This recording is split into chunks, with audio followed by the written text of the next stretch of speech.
कहना चाहते हैं।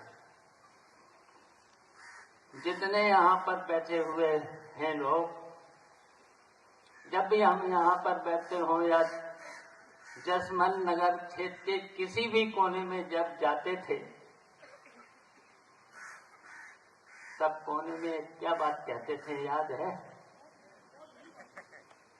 यही कहते थे कि एक हो जाओ, तभी भारतीय जनता पार्टी का मुकाबला कर सकते। गरीबी को बढ़ावा दिया है, बेरोजगारी को बढ़ावा दिया है, भ्रष्टाचार को बढ़ावा दिया है और पूरे प्रदेश की जनता को परेशान करने का काम किया है।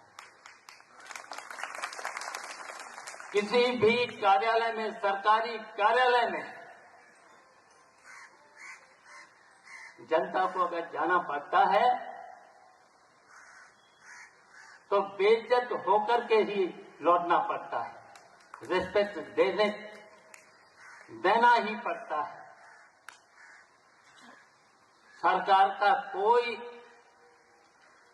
नौकरशाही पर जो तानाशाही सरकार चल रही है देश में, जिसको चाहे उसके साथ अत्याचार हो रहा है, कोई राहत नहीं किसी को, कोई ऐसी जगह नहीं है। बीजेपी के लोग कल हमसे कह रहे थे कि साहब पहले तो सरकार में था जो काम 100 रुपए में हो जाता था, अब 1000 से कम नहीं लगता है। नीचे से लेकर ऊपर, चाहे तहसील हो चाहे थाना हो, कहीं हो, ऐसी लूट हो रही है। क्योंकि जो सिब्बल ने बताया कि बीजेपी के नेता की कोई सुनने वाला नहीं है, जाए भी कोई अपने एमएलए एमपी से कि भाई हमें लूट रहे, पैसा मांग रहे हैं, तो उन्हें कहो एसपी भगा दे एमएलए। ऐसी दुर्दशा कभी जनप्रतिनिधियों की नहीं हुई। जो तानाशाही सरकार चल रही है देश में, जिसको चाहे उसके साथ अत्याचार हो रहा है, कोई राहत नहीं किसी को, कोई ऐसी जगह नहीं है। बीजेपी के लोग कल हमसे कह रहे थे कि साहब पहले तो सरकार में था जो काम 100 रुपए में हो जाता था, अब 1000 से कम नहीं लगता है।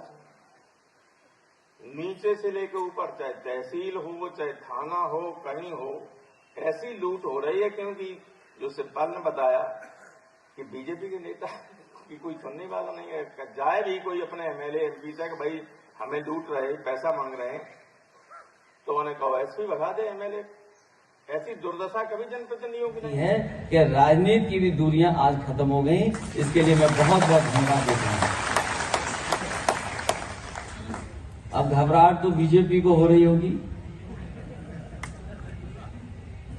और इसलिए भी घबराहट हो रही होगी कि वो जानते हैं कि जसवंत